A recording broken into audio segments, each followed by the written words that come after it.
Magandang gabi po at welcome sa atin pong Sambang Gabi. Ito na po yung ikapitong gabi na tayo po ay magkakasama, hindi man po sa iisang lugar pero sa iisang diwa po.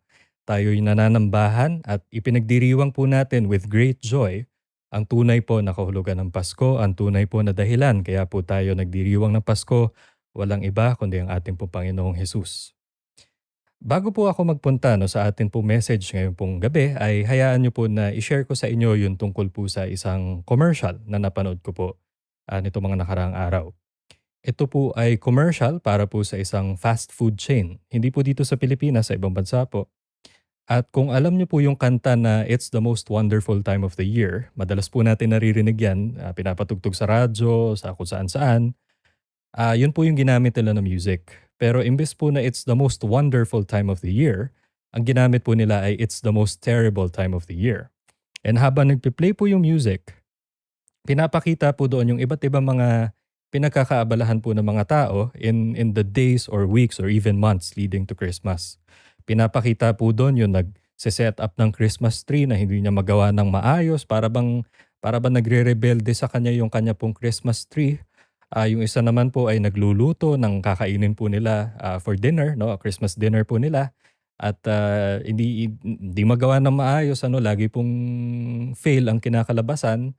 At meron po mga tao na nasa-stuck po sa traffic, hindi na malaman kung paano po bibitbitin yung pagkarami-rami pong regalo na dala-dala. At hanggang sa do'n po sa bandang dulo bago po matapos yung commercial, pinakita na lang po yung isa do'n sa mga characters, no, na nagsa-struggle na nagpunta na lang po do'n sa fast food at do'n na lang po nagpalipas ng Pasko. Umani po ng batikos ito pong patalastas na 'to, hindi lang po dahil AI generated po yung visuals na ginamit, kundi dahil po do'n sa mensahe na para pong sinasabi na ang panahon po ng Pasko ay isang malaking hassle, isang malaking sakit sa ulo. Nakakalungkot pong isipin na anyone would come to that conclusion. However, yan po ang nangyayari kapag tayo po ay when we lose sight of what Christmas really is all about. Kapag po natuon yung atensyon natin dun sa mga hassle, dun sa traffic, for example, naranasan po natin yan itong mga nakaraang linggo. 'Pag natuon po yung atensyon natin dun sa katakot-takot po na paghahanda na kailangan, halimbawa po Christmas party, party na lang sana kaso kailangan pa maghanda ng costume, kailangan pa maghanda ng mga song number, dance number at kung ano-ano pa. Talaga pong masasabi natin po na terrible time of the year ito. Pero tayo po mga Kristiyano dahil alam po natin, no, ang dahilan kaya po talaga tayo may Pasko at ito po ay napakadakila po sa lahat. Hindi po natin masasabi na ito pong panahon na 'to ay terible.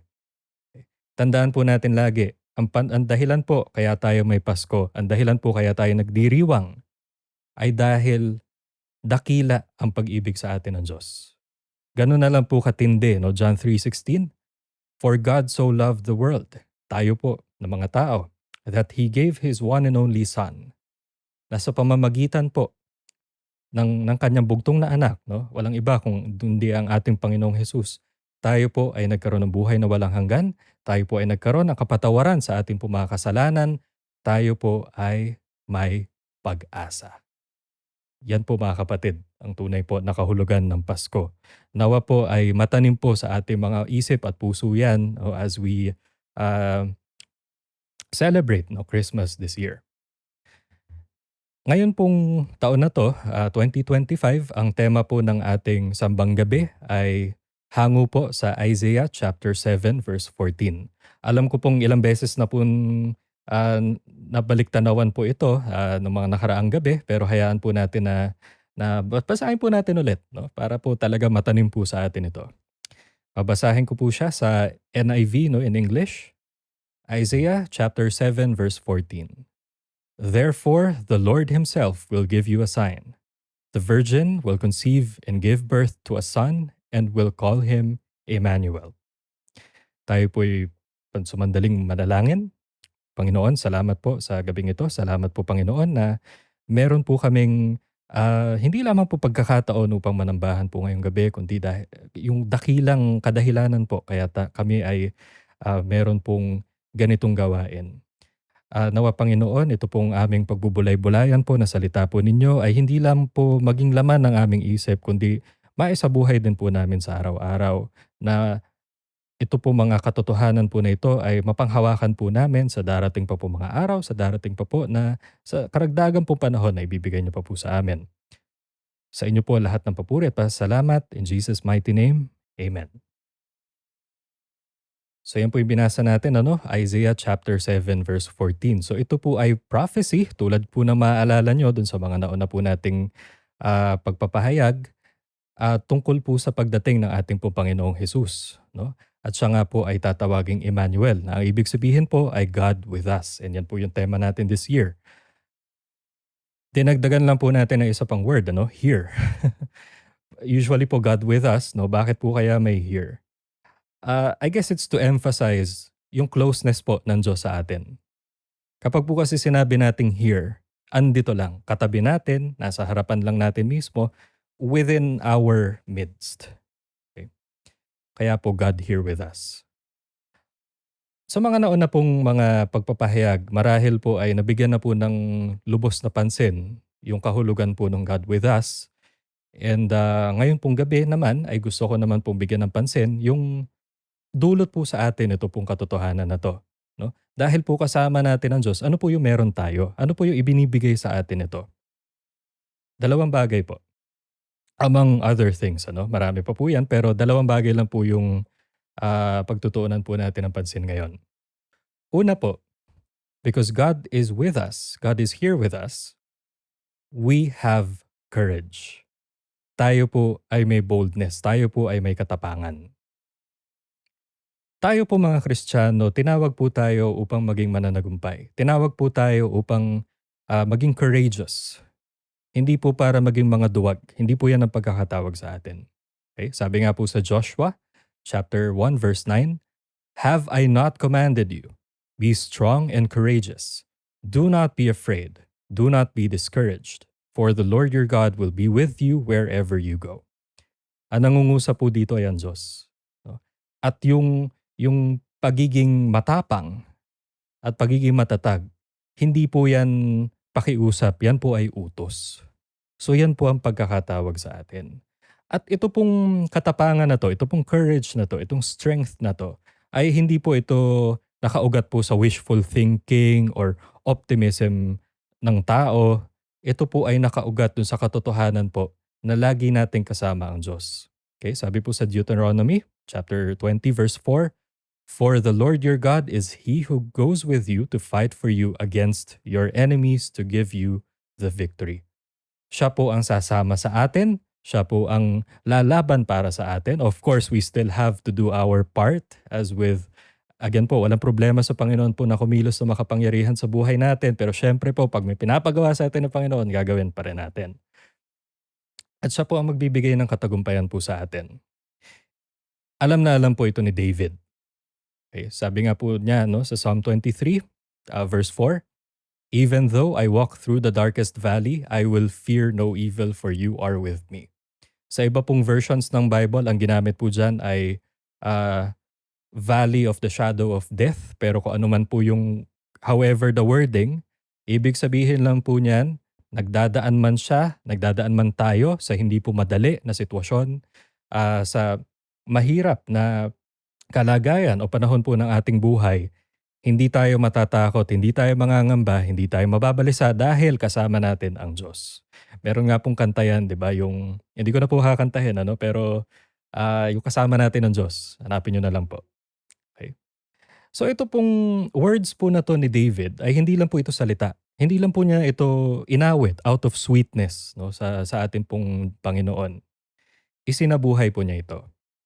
So mababasa po natin ano sa 1 Samuel chapter 17. Yung tungkol po sa sagupaan po nila ni Goliath no. Alam naman po natin David and Goliath story. We know how it went. Alam naman natin na si David ang panalo diyan pero medyo balik-tanawan lang po natin ano. So nung panahon po na yon, ang Israel po ay ginegera ng mga Philistine. Ito po mga Philistine, meron po silang MVP 'no, na higante 'no, si Goliath. Si Goliath po ay sinasabi po na ang kanyang height ay 6 cubits and 1 span, which roughly converts to 9 feet, no? Mga 9 feet po yata. So higante po si Goliath. At dahil po sa laki niya, sa laki pa lang niya, ay yung mga sundalo po ng Israel ay sobrang takot na takot na. 'Di ba? Ayaw nang humarap dun sa kanila dahil takot na takot eh. So nung nabalitaan po ito ni David, it lit a fire, no, within him. Kaya nagpresenta siya, sabi niya, "Sino ba 'tong humahamak sa atin na 'to?" 'Di ba? "Lalabanan ko 'yan." 'Di ba, nakita po natin na kahit na sinaway siya nung kanya pong kuya at yung hari ay sobrang concerned sa kanya kasi nga David seemed like an unlikely hero. Hindi nagpatinag si David, 'di ba? Desidido siya na labanan po si Goliath dahil alam niya na matatalo niya si Goliath, dahil alam niya na bibigyan siya ng katagumpayan ng Panginoon. Alam niya na kahit napakapeligroso po nung papasukin niya, hindi siya bibigoyin ng Panginoon. Kaya naman po nung dumating na po yung panahon na siya po ay humarap na kay Goliath, 'di ba, alam naman po natin yung kwento bago po nangyari yung exciting na part, meron pa po munang trash talk na nangyari, 'di ba po, si Goliath, "Anong tingin mo sa'kin, aso? 'Di ba, ba't may dala-dala kang stick?" Ano pong sabi ni David, ito po nakakatuwa, ano, 1 Samuel 17, verse 45.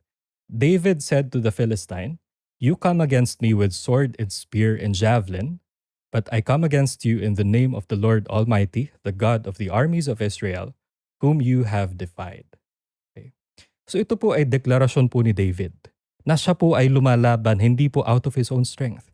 Hindi po sa ngalan niya, kundi sa ngalan ng Diyos na alam niyang kasama niya at magbibigay sa kanya ng katagumpayan. And sure enough, isang bato lang po pala ang kailangan para po mapabagsak si Goliath. Ganun po ganun po yung tapang, ano, ganun po yung courage ni David. 'Di ba? Hindi siya nagpatinag. Kahit na underdog talaga yung dating niya, hindi siya nagpatinag dahil alam niya na bibigyan siya ng katagumpayan ng Panginoon. Alam niya na nasasamahan siya ng Panginoon. Gano'n din po sa atin. Minsan po nagdadaan tayo sa mga mahihirap po na sitwasyon. Meron po tayong mga challenges na kinakaharap po sa araw-araw, no? Depende po kung ano po mga sitwasyon ng buhay natin. And minsan po parang feeling natin natatalo na tayo. Pero ito po lagi natin tatandaan, kasama natin ang Diyos. Haharapin natin ito po mga hamon na ito ng buong tapang, with faith and confidence stemming from that faith. Dahil alam po natin na kasama natin ang Diyos, alam po natin na hindi po niya tayo pababayaan, siya po ang sasama sa atin. Again po, Deuteronomy 24, "For the Lord your God will fight for you against your enemies and will give you the victory." Okay? Speaking of victory, yan po yung pangalawa. Because God is here with us, we have victory. We are victorious. Tayo po ay mananagumpay. Actually, hindi lang po basta-basta mananagumpay. Sabi nga po sa Romans 8:37, "In all these things we are more than conquerors through Him who loved us." Okay? Him referring to our Lord Jesus, no, na lubos po nagmamahal sa atin. Dahil kasama po natin ang Diyos, tayo po ay buong tapang po na humaharap sa buhay. Buong araw po, buong tapang na humaharap po, no, sa mga hamon ng bawat araw po na dumarating. Dahil alam po natin na meron tayo katagumpayan sa Panginoon. Okay. Mahirap man po yung ating mga kinakaharap, mahirap man po yung mga hamon, kinakaya po natin ang lahat, hindi po dahil sa galing natin, hindi po dahil sa lakas natin, kundi dahil ang Panginoon po ang sumasama at nagpapalakas po sa atin. Philippians 4:13, favorite verse po natin ito. "I can do all things through Him who gives me strength." Okay? So, yan po, no? Meron po tayong katagumpayan. Okay? Basta po kasama natin ang Panginoon, panalo tayo. Okay? Yan din po yung alam, no, nung 30 kabataan na Hudyo. Bababasa po natin sa chapter 3 po ng Daniel. Si Meshach, si Shadrach, at saka po si Abednego. No? Favorite po itong i-example na atin po mga pastor kapag ang pinag-uusapan po ay pagsama ng Panginoon o pagsunod. Dahil nakakatuwa po talaga, no? Pagka nabasa po natin ito, talaga makikita po natin na ang Panginoon, basta nanindigan tayo sa Kanya, hindi niya tayo bibiguin. So, balikan lang po natin yung kwento. No? Ito pong 3 kabataan po na ito, ay, hindi po sila nagpatinag ano, dun po sa hari ng Babylon na nire-require po sila na sumamba dun sa Diyos-Diyosan. Siyempre po itong tatlo, hindi puwede, non-negotiable 'yan, okey? Hindi kami sasamba diyan sa Diyos-Diyosan ninyo na 'yan, okey? So nagalit po sa kanila yung hari naturalmente. So iniutos po nung hari na sila po ay ihulog po dun sa furnace. Pero bago po sila ihulog doon, pinainit po muna ng husto 'no, 7 times nga daw po yung init. At sa sobrang init po, yung naghulog po sa kanila, eh, namatay, 'di ba? Siguro po imagine niyo na lang po nandun pala sila sa may entrada po nung furnace, matay na, 'di ba? So talaga pong sobrang init po nung ano, nung furnace po na yun. Talaga pong nakakatunaw po ng bakal talaga. Pero ito po yung maganda po nangyari dun. Inihulog po yung tatlong kabataan dun. Ngayon po nung pinagmamasdan po nila, naglalakad-lakad lang po dun sa loob yung tatlo. At ito po yung pinaka-amazing po diyan. Hindi lang po tatlo yung nasa loob ng furnace, apat po. Sabi po, sa verse 25, "Look, I see 4 men walking around in the fire, unbound and unharmed." Tandaan po natin, ito pong tatlo ay sila po ay ginapos ano, bago po inihulog doon. Dito po sinasabi na wala po silang gapos at may kasama pa po sila. No? And ito pong ikaapat po na tao ay mukhang anak ng Diyos. No? Looks like the Son of God. Ibig sabihin po nito, yung tatlo po kasama nila Panginoon do'n. Sila man po ay nasa lugar na ubod ng init, hindi po nasusunog sila. Dahil kasama nila ang Diyos. Ang Diyos po ang nag-iingat sa kanila. Ang Diyos po ang nagbibigay ng kapayapaan at comfort po sa kanila. Ganyan po ang ating Panginoon. Basta tayo po'y maninindigan sa Kanya, hindi po niya tayo bibiguin. Hindi po niya tayo pababayaan. Hindi po niya tayo iiwan. Hindi niya hahayaan na tayo po'y mapahamak. Ganyan po kabuti ang ating Panginoon. So, tayo po ay panalo, 'no? At dahil po alam natin na may katagumpayan tayo sa Panginoon, tayo po ay buong sigasig po at buong katapangan na humaharap po sa ating buhay. Dahil ang katotohanan po, tayo po na nananalig sa ating Panginoong Diyos ay mga overcomer. Tayo po ay mga mananagumpay. At tayo po'y mananagumpay hindi po dahil sa sarili po nating kakayahan, hindi po dahil magaling tayo, hindi po dahil malakas tayo. We overcome because Jesus has overcome. Sabi nga po sa John, chapter 16, verse 33, "I have said these things to you that in me you may have peace. In this world you will have tribulation, but take heart. I have overcome the world." This is our God, mga kapatid. Sinasamahan tayo.